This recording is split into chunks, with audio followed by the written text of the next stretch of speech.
before tayo mag-proceed with the lesson proper, I will show you a video first that that pertains to cell division and the cell cycle. Kung paano ba nabubuhay ang cell and how are they different, paano nagkakaiba yung dalawang type ng cell cycle or dalawang type ng cell division. Okay, so wait.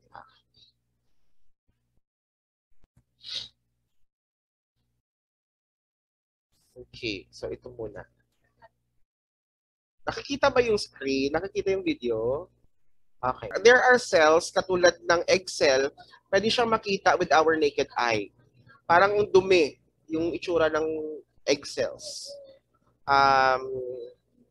Yung ano naman, yung sperm cells naman are very microscopic. So, ayan. From tissue, from cells, ang group of cell, ang tawag dyan ay tissue. And then, group of tissues are called organ. Ang group of organs are called organ system. And group of organ system would consist of a living being. Ganyan yung tao or human beings. So, iba din yung cells ng buto natin.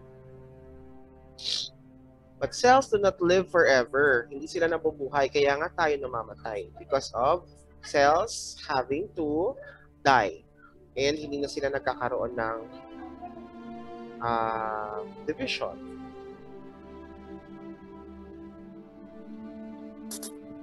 Ayan. Fortunately, they have the ability to reproduce first. Ayan. So, ibig sabihin, they multiply. They divide into identical cells. Katulad ng sa balat natin. Ayan.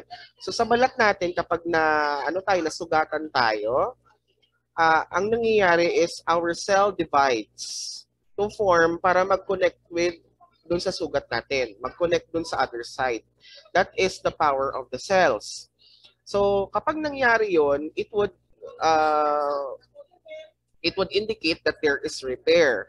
So sa cell division, hindi lang siya for growth or hindi lang siya yung paglaki ng tao, but also repair.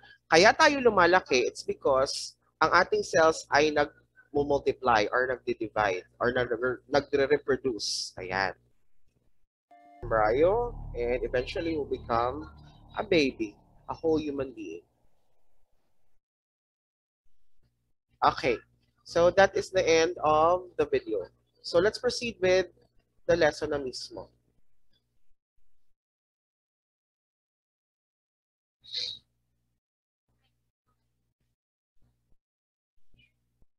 Okay. So remember that all living things are made of cells. So merong animal cells and then meron ding plant cells. So plant cells and animal cells are both different, but then they are still called cells. And they would undergo the same process such as cell division. So what are cells? Why are cells small? Bakit to maliliit ang cells? So cells get bigger. More of its cytoplasm is located further from the cell membrane. So if a cell gets too big, it would take too long to get materials into the cells and too long to get waste out of the cells. That is why mas mabagal lumaki ang cells when it comes to meiosis. Katulad ng it involves sex cells nga. 9 months bago siya mag-fully develop as a baby. And then after that, the baby would continue to grow as a adult human being. So smaller cells are more efficient. So mas maliit na cells, mas maliliit na cells, mas mas effective siya sa ating katawan. So ayan. So cell division. All cells come from other living cells. So ibig sabihin lahat ng cells ng ating katawan comes from the same living cells na ginawa during the time na dinedevelop tayo sa tiyan ng nanay natin. So you and other living things grow because your cells get bigger and your number of cells gets larger. So a single cell divides into 2 cells, 2 cells divide into 4, etc. Kaya tayo lumalaki. Kaya humahaba ang buhok natin, kaya humahaba ang mga nails natin sa kamay, it's because of cell division. Ayan, so growth and development. Cells must also divide because old cells die and new cells to replace them. So namamatay ang cells natin. And then eventually, the body excretes dead cells. Kapag nasa kapag nasa blood vessels blood vessels or blood cells naman natin, red blood cells to be exact, ang nangyayari is it is disposed in the liver. Ayan. So sa liver natin napupunta yung red blood cells natin. Yung mga namamatay na blood cells, red blood cells. So the cell cycle for regular sequence of growth and division that eukaryotic cells undergo. So prokaryotic cells also undergo cell binary fission. So iba yung eukaryotic sa prokaryotic cells. So eukaryotic cells are prokaryotic cells are single-celled organisms or nandun lang siya sa single-celled organisms. Ibig sabihin, hindi siya pwedeng magkaroon ng multicellular. For eukaryotic naman, doon naman ang multicellular na cell division or the cell cycle. Okay, so balikan muna natin. I will share you another video na nagpapakita ng prokaryotic and eukaryotic cell division.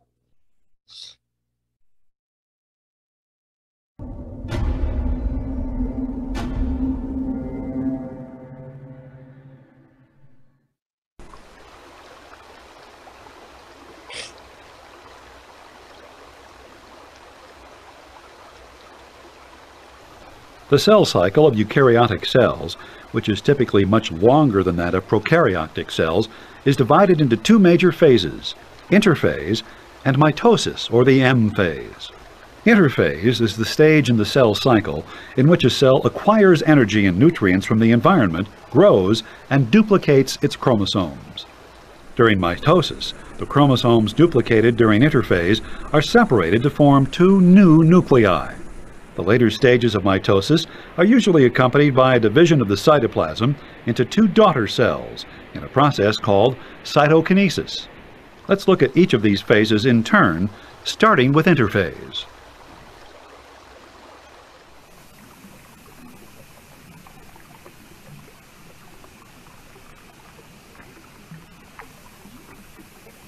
Cells often spend 90% of, or even their entire lives, in the interphase portion of the cell cycle. Throughout interphase, cells acquire energy and nutrients from the environment, grow, and carry out their specialized functions. However, a number of significant events occur during interphase that has caused biologists to divide interphase into three subphases. G1, which stands for first gap, S, which stands for synthesis stage, and G2, which stands for second gap. G1 is the phase after the most recent cell division and before the duplication of chromosomes starts. A large percentage of a cell's growth usually occurs during the G1 phase.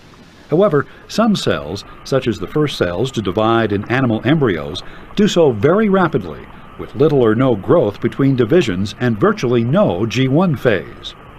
Later in the G1 phase, at a time referred to as the restriction point, cells undergo an internal evaluation of their ability to complete the cell cycle and produce two viable daughter cells.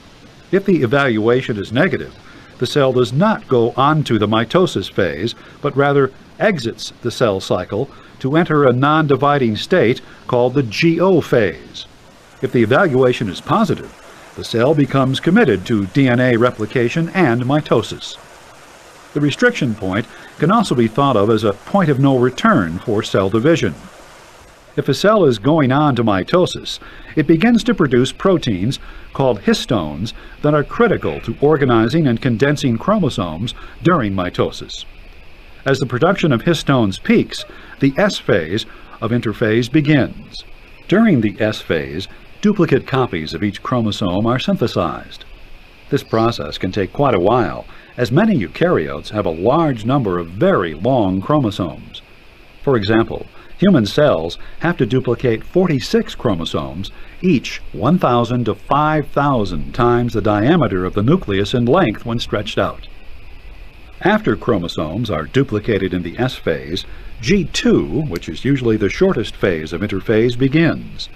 During G2, cells further ready for mitosis by synthesizing various proteins and other molecules that will be required for both mitosis and cytokinesis. Okay. So to continue, balikan natin yung slides. Okay. Okay. So the cell cycles is divided into two. We have the interphase and then the mitosis. Kung saan sa interphase, there is the G1, the S phase, and the G2. Sa G1, yung katulad ng sinabi kanina dun sa video, doon nag-uumpisa ang evaluation sa cell kung kaya niya ba na mag-divide into two. So ibig sabihin, kung hindi niya kaya, kung na-evaluate na-evaluate ang cell na hindi na kaya mag-divide into two, ang ginagawa niya is nagiging non-division ang cell natin and enters the GO. So yung GO natin is kumbaga it has a much deeper explanation when it comes to biology. Since I am not a biology major, physics, chemistry, and earth science ako, hindi ko masyadong i-explain sa inyo yung GO. So yung GO is, kumbaga papunta ka na sa doktor. Or you would enter a medtech. Ang medtech nga is pre-med or papunta na sa pagiging medicine ang course mo. Ayan. So dito muna tayo mag-focus sa cell cycle na ito na hindi na let's assume that all the cells here are prone to division or they are approved to divide into two identical daughter cells. So regular sequence of growth and division that eukaryotic undergo.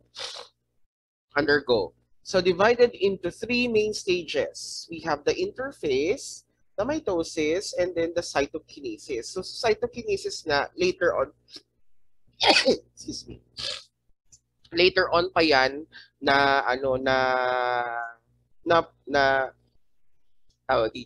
later pa siya na process when it comes to sorry, excuse me. Ayan. Malikabok. Ayan. So later on pa siya na process when it comes to cell division. For interphase, cell grows into its mature size, makes a copy of its DNA, and prepares for division. Katulad yan ng sinabi kanina, doon nagkakaroon ng evaluation kung ang cell na ito ba ay kaya or kaya niya mag-undergo ng cell division. Sa mitosis naman, one copy of the DNA is distributed into its daughter cells. So dito, sa part na to, sa mitosis, nag-divide na talaga ang cell natin into two identical cells. So for cytokinesis, the cytoplasm divides the organelles and are distributed into the two new cells. Ayan.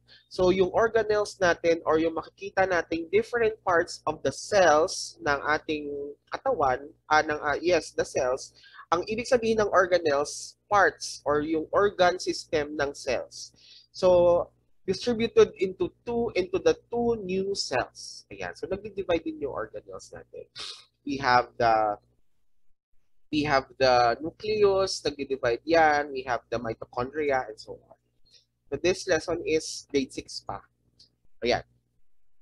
For interphase, the interphase is made up of three separate parts. We have the G1, the S phase, and the G2 phase. So interphase is the stage that the cell is in for most of its life. So medyo matagal daw ang G1 phase. So sa G1 phase doon nire-review pabalik-balik or nire-review ng paulit-ulit ang cells kung kailangan ba niya or need or he has the ability or it has the ability to divide into two. So S replication, the G1 here. Ayan. So dito muna nag-uumpisa. This is the start of the cell cycle. So, sister chromatids and chromosomes. So, sa isang chromosome, katulad nito, this is one chromosome. Ang chromosome natin, we have 46 chromosomes in our cells. So, every cells contain 46 chromosomes except our sex cells, which is the sperm and the egg cells. So, ang sperm would contain 23, And that the egg cell would contain also 23, therefore making it 46 kapag nag-combine na sila with each other. So, lahat ng cells ng katawan natin would have 46 chromosomes. So, copy of chromosome from mom or dad. Okay. So, human somatic cells or any cells other than gametes or yung sex cells have 23 pairs or 46 chromosomes. One from mom and one from dad, or these are called homologous chromosomes. So ito siya, ito yung itsura ng chromosomes coming from the sperm and the egg cell. So ganito yung itsura niya. Wait lang. Yan ko lang, i-highlight ko lang siya. Ayan, so ito yung magiging itsura niya. Ayan. So kapag nag-combine na siya sa ating katawan or sa nag-combine na siya into one cell or nagkaroon na ng na-fertilize na yung na-fertilize na yung egg cell ng female, magiging ganito na yung chromosomes natin. And these are called sister chromatids kasi nga magkapatid, magkabilaan. So chromosomes made in S phase of the interphase. Ayan. So chromosomes are then distributed to make daughter cells. And one chromosome, yan. So magdi-divide na ulit sila kapag if they are going to undergo cell division. Ayan. So ang tawag na doon are daughter cells. Ayan. So from this is considered as one chromosome.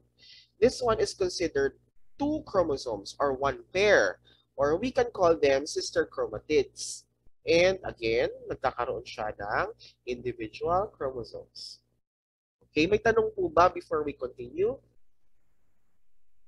Wala. Okay, sige. Let's continue. The cell's chromatin condenses in two chromosomes. So the chromosomes look like an X. Each chromosome is made up of two identical sister chromatids attached by a centromere. So ang itsura niyan, ganito. And sa S-phase nangyayari yan. Yung nagsaseparate yung ating, nagsaseparate yung ating chromosomes. Ayan. So ganito yung itsura niya. So this is one chromosome. This is one chromatid, and this is one chromatid. And that would make a chromosome. So yung chromosome natin or yung chromatids natin are connected by the centromere o yung nasa gitna. Kumbaga may ribbon, ayan, yung nasa gitnang buhol, yung nagko-connect sa kanilang dalawa. So chromosomes are structures that contain genetic information made up of DNA and proteins that carry genetic information. So dito natin makikita ang ating DNA. So genes segments of DNA that code for a particular protein. So ito yung connection doon sa naging Mendelian Mendelian genetics natin na lesson. So centromere point where the chromatids are joined. Chromatids are chromosomes contain identical parts. So strands composed of chromatin that makes up the chromosomes. And the chromatin makes up the chromatid composed of DNA and protein. So masyadong madaming chroma. Ayan, so si chromatid is composed of chromatins. Ayan, so pinaka-basic natin talaga is the chromatins. Chromatins, magiging chromatid siya kapag naging group of made up of chromatids. Ayan, so si chromatid pala, sorry. Chromatid ay ito. And yung chromatin natin is made up of chromatids. Ayan. So G1 phase. Interphase pa rin tayo ha. This is still interphase. So sa G1 phase, the growth phase, or dito nagkakaroon ng paglaki ang ating cells. So cells doubles in size, and cells produces all of the structure it needs to carry out its function. Think of this phase as the cell just living its normal life. Kumbaga, nag-aaral siya, kailangan niyang mag-earn ng money, kapag nagtrabaho na siya, kumbaga this is the phase kung saan bumubuo siya ng buhay niya. Binubuo niya pa lang yung buhay niya. Nag-aaral siya from elementary to high school, nag-gain siya ng knowledge, needed niya para magtrabaho. Ayan. So sa sDNA copying, or doon na tayo nagkakaroon ng pagkopya or pagkaroon ng split ng chromosomes. So cell makes a copy of its DNA or nagre-replicate na siya, or ibig sabihin, ready na siya for replication or duplication or division. Ayan. This happens because the new cell needs all of the direction for its function in survival. Ayan. So, dito niya na ginagamit lahat ng naging napag-aralan niya. Ayan. So, nagtrabaho na siya, nag-earn na siya ng pera, and so on. So, ito yung tao. Kino-compare natin yung faces sa tao. Ayan, sa faces ng isang tao. Okay. So, think of this phase as placing the DNA on a copy machine. Ayan. So, diniduplicate niya yan. Nagkakaroon na siya ng pamilya, so on and so forth. Okay. So, the preparation naman is for G2. And this part here is the part na pinakamabilis sa lahat ng phases. So, cell prepares to divide. Ayan. Iniipon niya na yung mga replication ng DNA. Katulad dito, kanina, di ba? Ito lang. Ayan. So, nagkaroon ng replication ng DNA. So, naging ganito na siya or naging parang X na siya. Ayan, naging X na. So, ibig sabihin, dalawa na yung pairs na siya. It is in pairs already. Okay. So, ayan. So, cell prepares to divide and cell produces structures needed for cell division. So, nagkakaroon na siya ng panibagong organelles needed para mag-separate na siya or mag-divide. Think of this phase as the cell double-checking everything it needs to divide. So, ibig sabihin, parang ito na yung part na na siya, parang nagkakaroon na siya ng reason para magkapamilya. Ayan. So, doon na siya nag-iisip na siya na magkakaanak na ba kami, and so on and so forth. Okay. So, sa G2 phase, ang pinaka-last is, ang next stage nan yan is the mitosis. Ayan. So, TF, interphase is usually divided into 3 phases. G1, S, and the G2. The blank is the regular sequence of growth and division that cells undergo. So, anong phase ito? Regular sequence of growth and division that cells undergo. Anong phase ito? You can answer.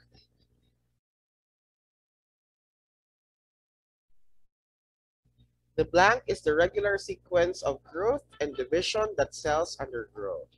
An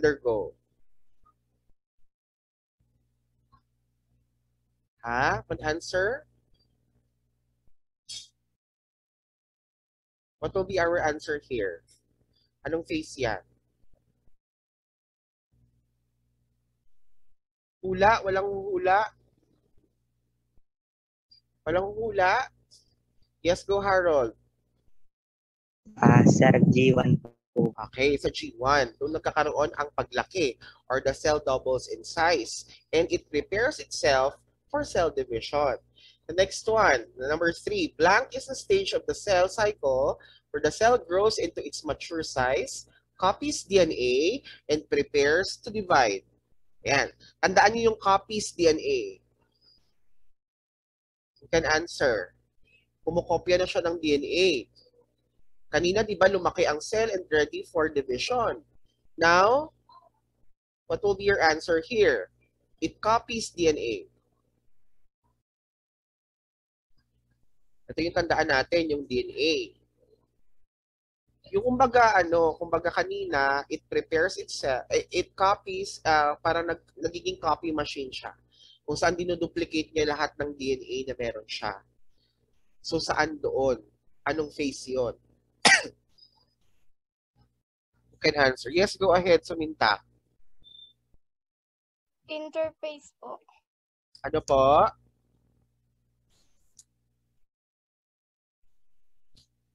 Jersey, go ahead. Interface po. Ano po? Anong phase? Interface po. Okay, interface yun. Lahat sila. But then, anong phase siya sa interface?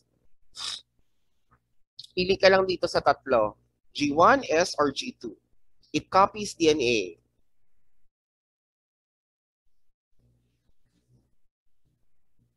Ibig sabihin, hindi pa siya nagdi-divide ha. It prepares itself pa lang to divide.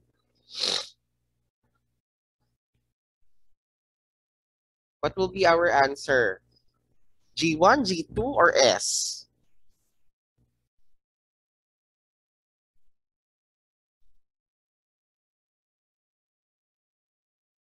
Lahat ito is under interface.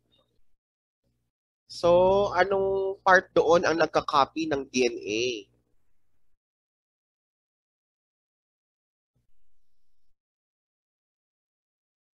Yes, go ahead, Santos. S po ba? Correct. Sa S-phase, nagka-copy tayo ng DNA. Actually, lahat ito, tama yung naging sagot ni Jersey. Ayan, so prepare to divide. Interface talaga yon. But then, I'm asking, copies DNA lang. So, ang term na yon, ang phase na yon is S-phase. Tama naman si Santos. Okay, cells cannot get too big because, bakit? Bakit daw?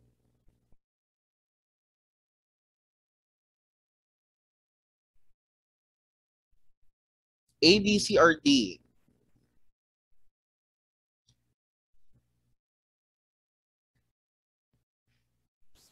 What will be our answer? Okay, sa lahat ng ito, tama. So there is not enough DNA to support large cells. Diffusion is too slow to provide the large cells. And the surface area of cell increases too fast for the cell membrane to meet its needs. Ayan. So all of the above ang magiging sagot natin dito. DNA is replicated during, katulad ng sinabi, we have interface. Yeah. Sa interface tayo nagkakaroon ng replication ng DNA. Ayan. Punta na tayo sa mitosis and cytokinesis. Mitosis. During mitosis, the cell's copy genetic material separates and the cell prepares to split into two cells. So this allows the cell's genetic material to pass into the new cells. So resulting daughter cells are genetically identical. Ayan. So this is only for mitosis. Identical cells ang pinoproduce natin. Ibig sabihin, applicable siya with all the cells except gametes or yung sex cells natin. So where do we find the DNA? So chromosomes are in the nucleus of every cell. Chromosomes are made up of DNA. And genes are pieces of DNA that contains the instruction of building a protein or yun nga, DNA. Remember, PMAT, prophase, metaphase, anaphase, and telophase. So these are the 4 stages of mitosis. Ayan. So kanina, stages of interphase. Ayan. So interphase muna. Ang stages ng interphase natin is G1, S-phase, and then G2. Kung saan, balikan muna natin. G1 is the cell doubles in size. For S-phase, nagka-copy na siya ng DNA and preparing for division. And then the last phase is, kumbaga, nag-separate na yung dalawang, nag-separate na yung cells and divides organelles from the 2 daughter cells. Ayan. So, next naman are the stages of mitosis. So, we have, tandaan nyo lang yung PMAT. PMAT. Ayan. So, those are the stages of mitosis. We have prophase, metaphase, anaphase, and the telophase. Ayan. So, punta muna tayo sa prophase. So, nucleus disappears. Nagdi-disappear na yung nucleus natin kasi nga nahiwalay na. Spindle fibers from the cytoplasm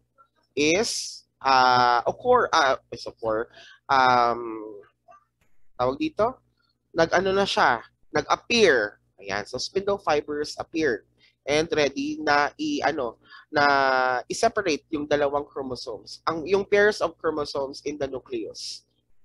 Then, spindle fibers attached to sister chromatids para ready na siya para hiwalay.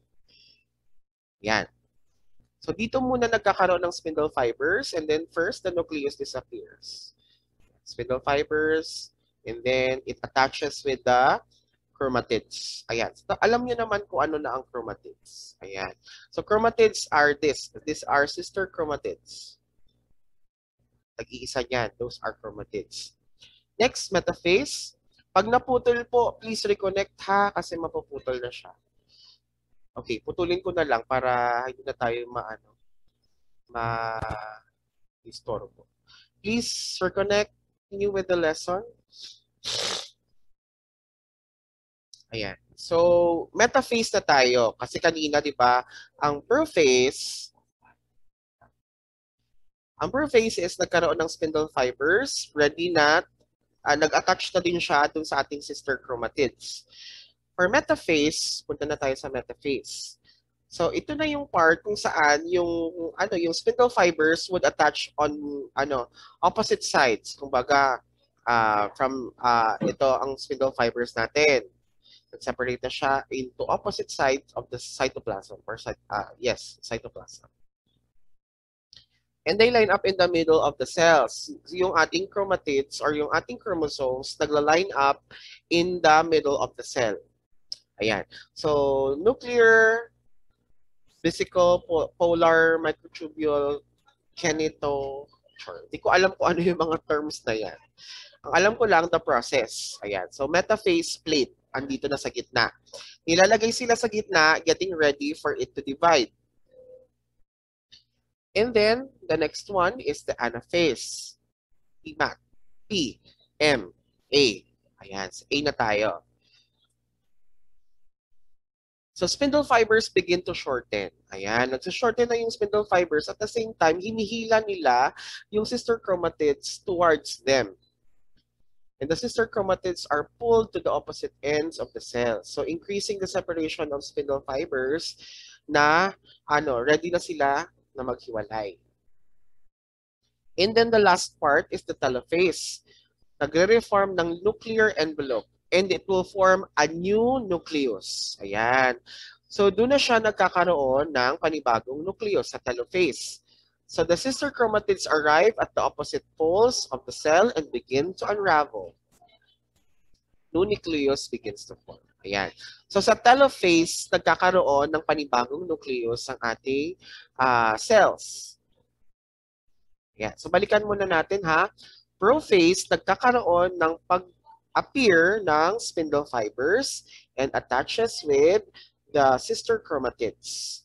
For the next one, metaphase, sa metaphase naman, nagkakaroon ng, napupunta ang spindle fibers on the opposite side.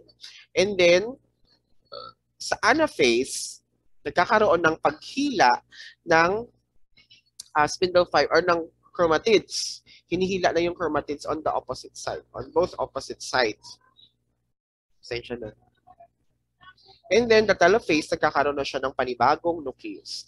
Yun lang ang dapat ninyong tandaan when it comes to the different stages of mitosis. Okay. So, cytokinesis naman, dito na nagkakaroon ng pag-separate. Ayan. Ibig sabihin, nung mitosis pa lang, hindi pa siya nagkakaroon ng separation. Dito pa lang sa cytokinesis. Sa cytokinesis. The division of the cytoplasm or nagdi-divide na yung katawan ng cell. So, results in two separate daughter cells with identical nuclei. Ayan. So, doon na nagkakaroon ng panibagong, ng identical cells. Ayan. So, cytokinesis na. Ayan. So, the animal cells, it is accomplished by using microfilaments to pinch the cytoplasm.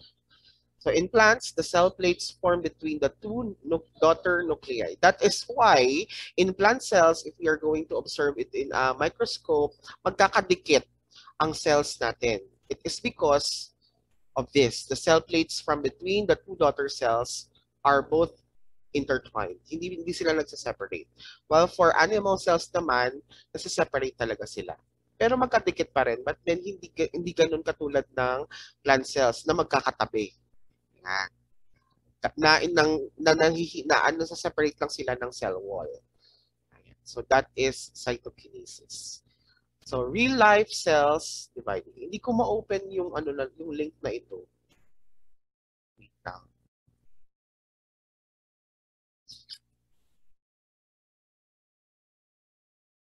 tingnan natin kung ma-open natin.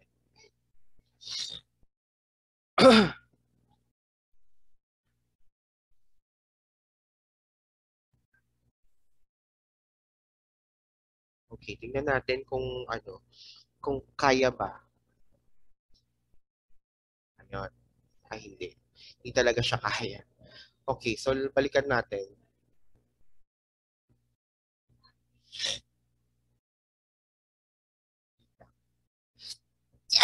Excuse me. Ayan. So let's not dwell on that slide.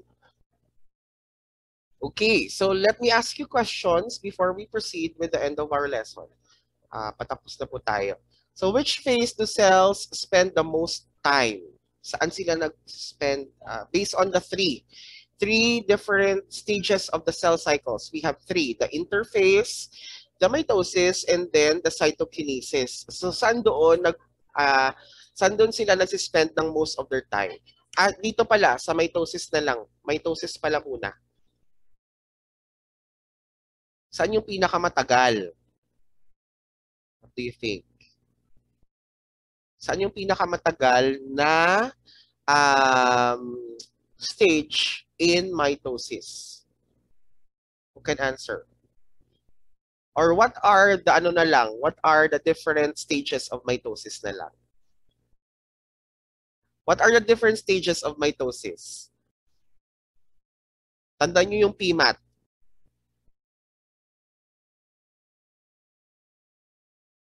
Stages of mitosis. Who can answer? Hala, nakalimutan na agad. Stages of mitosis. P. What does P stands for? Ha? P. Hala. Yes, go ahead, Santos. Prophase po. Very good. Ikaw na magtuloy. Prophase, ano sunod? Santos? PMAT. M. Sunod. We have the... Yes, go ahead, Jershi. Metaphase po. Very good. Metaphase. Sunod. A. Anaphase. Anaphase. And then the last one? Telophase. Very good. Telophase. Ayan. So, saan doon, sa mga stages na yon of mitosis, pinakamatagal, nagsispend ang time ng cells to divide? What's an idea? Pinakamatagal.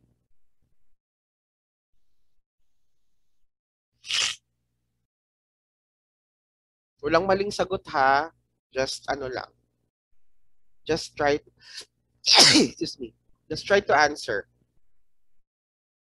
Si Santos lang tsaka si Jershi ang nakikinig.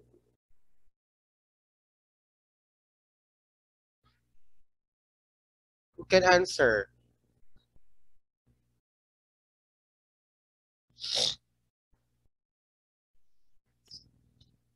Wala. Go ahead, Santos. Telophase po. Okay, sa telophase. Sa telophase, ang pinaka-last na part kung saan nagpo-form na yung nucleus. And, kumbaga, na-divide na yung organelles during the G2 phase sa interphase.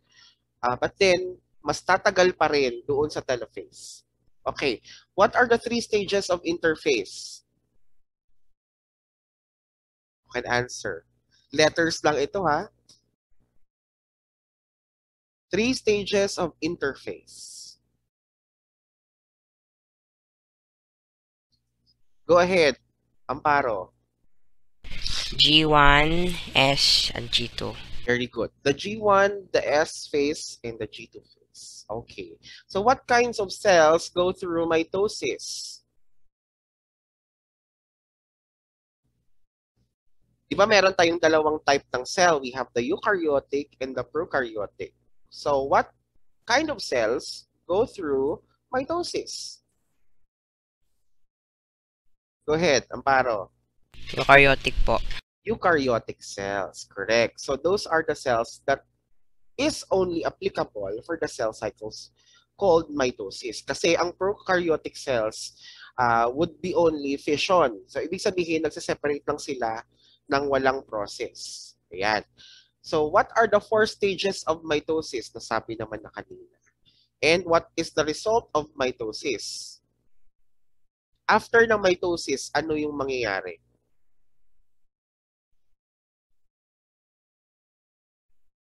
Stage ito, stage after mitosis.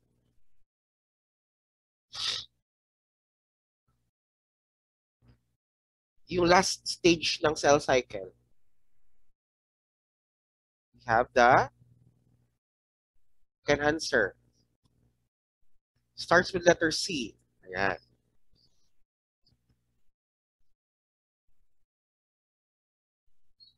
Go ahead, Santos. Cell division po.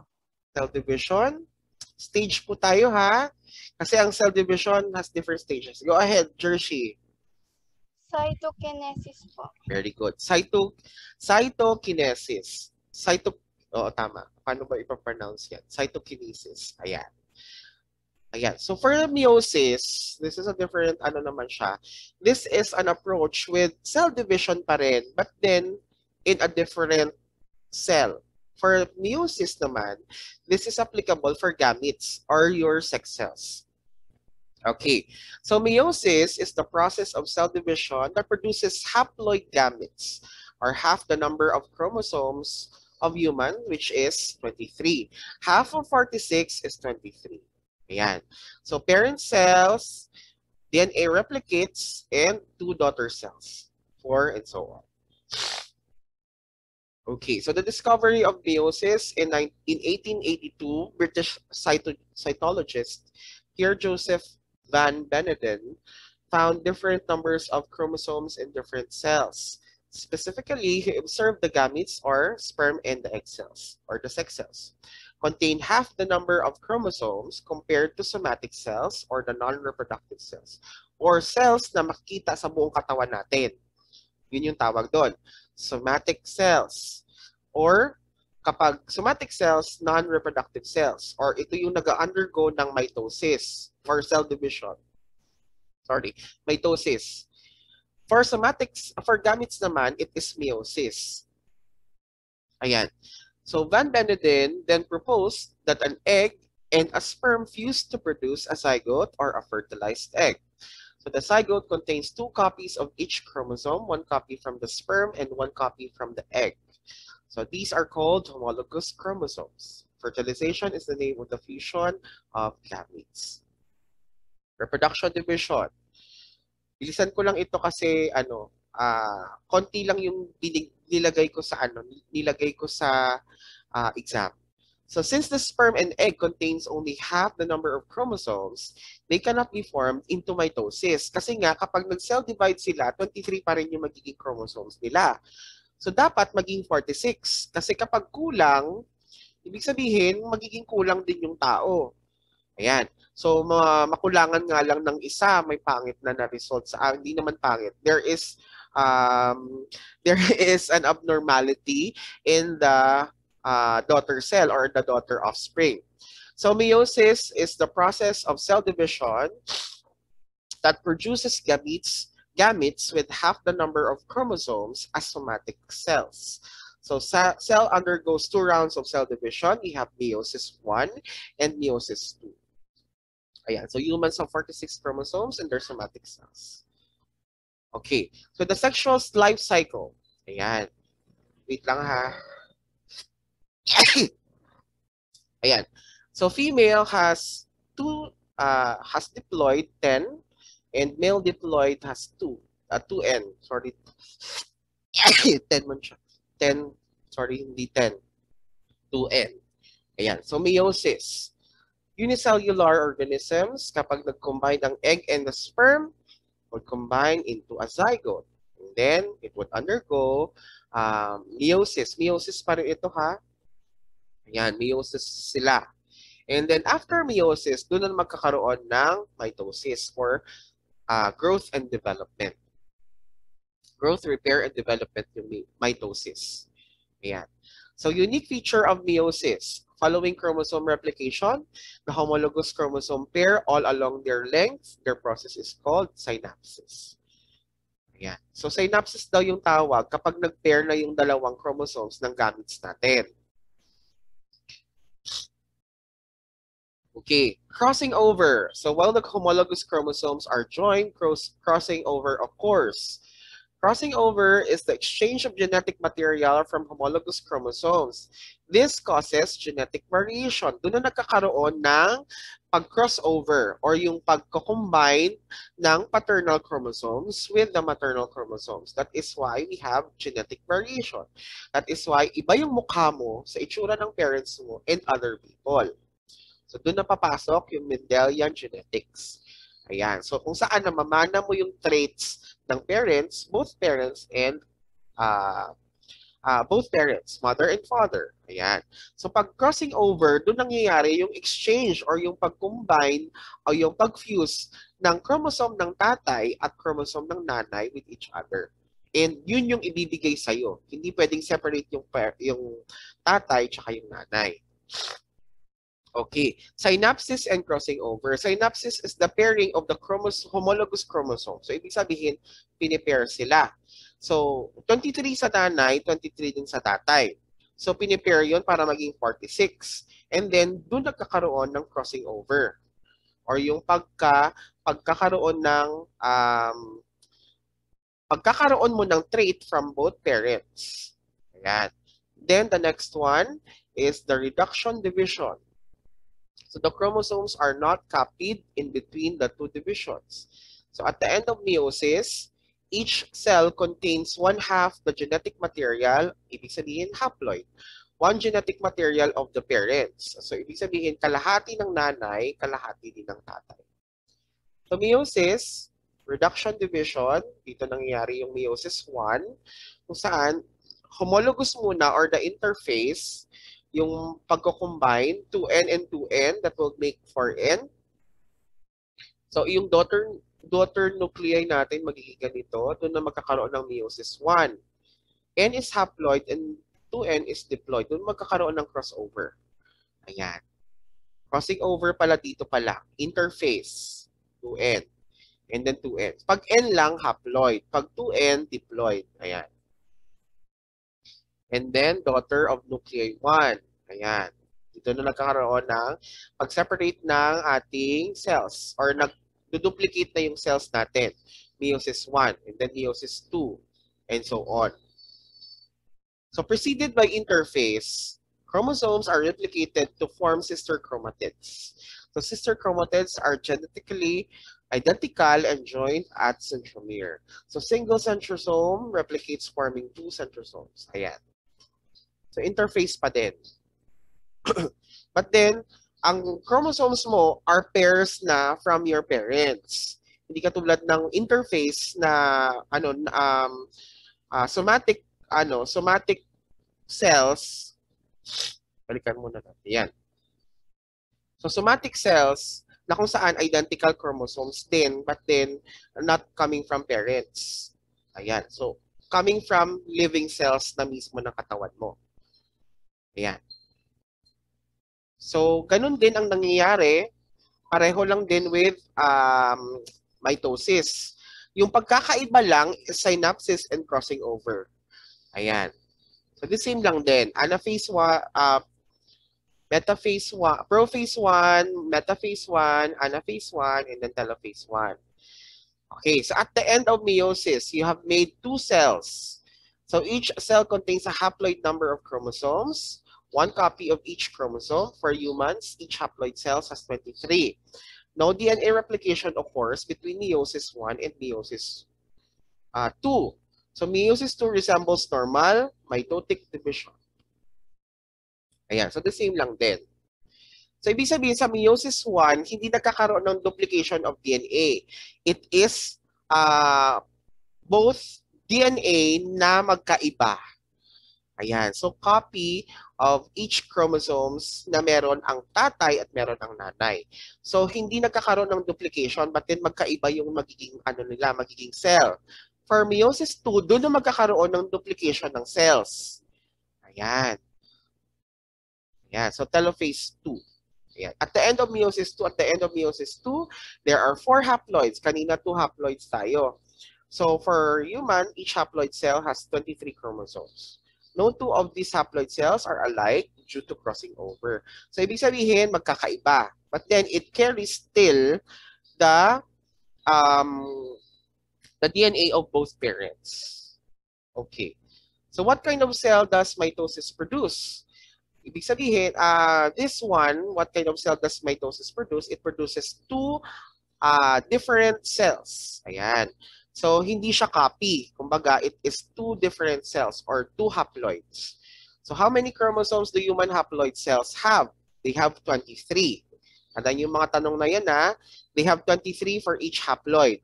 So, what kind of cell does meiosis produce? What kind of cells does meiosis produce? Mitosis pala yung kanina. Mitosis is a copy. For this, this one is non-identical cells. Okay. So how many cells are produced when one cell goes through meiosis? 4. For haploid. Kasi sa meiosis 1, 2. And then meiosis 2, 2 ulit. So ibig sabihin 4 na yon. 4 haploid na siya. Ayan. So how many times are chromosomes replicated during meiosis? 2. Kasi nga meron tayong meiosis 1 and meiosis 2. 2 times. So how do cells in meiosis get to be different? So they are different because of they are made from 23 chromosomes and also from sex cells. Tandaan niyo yung mga nagiging sagot ko ha. If an organism's somatic cells have 36 chromosomes, how many chromosomes do their gametes have? Anong mangyayari dyan? Kapag 36 lang, let's say na 36 lang yung chromosomes. How many chromosomes will their sex cells have? Kasi kanina, di ba, 46 for tao. For non-somatic chromosomes, somatic cells. Ibig sabihin, non-reproductive. So, meron tayong 46 and then yung gametes ng 46 na yon is 23. How about kung 36 lang? Ilan yung magiging chromosomes ng gametes nila?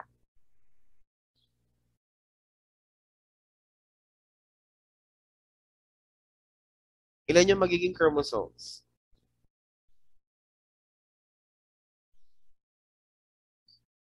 Who can answer? Kasi yung kanina, dinivide by 2 lang. Ganon din yung gagawin natin dito. Di-divide lang natin by 2 yung 36. So, magiging 18. Ayan. So, 18 ang magiging chromosomes ng gametes natin kasi mag-pair yan. 18 plus 18 is magiging 36. Ayan. So, bilangin nyo lang, kung example, given ang chromosome, number of chromosomes. Hindi sa tao ha. This is a different organism. 36 lang kasi. So, 36 yung chromosomes ng ang organism na yan. And then, for its somatic cells, ibig sabihin non-reproductive cells. Kung gametes niya, i-divide mo lang siya by 2. Kasi magiging pair na yan eventually kapag nagkaroon ng reproduction. Ayan. So, that would be the end of our lesson. May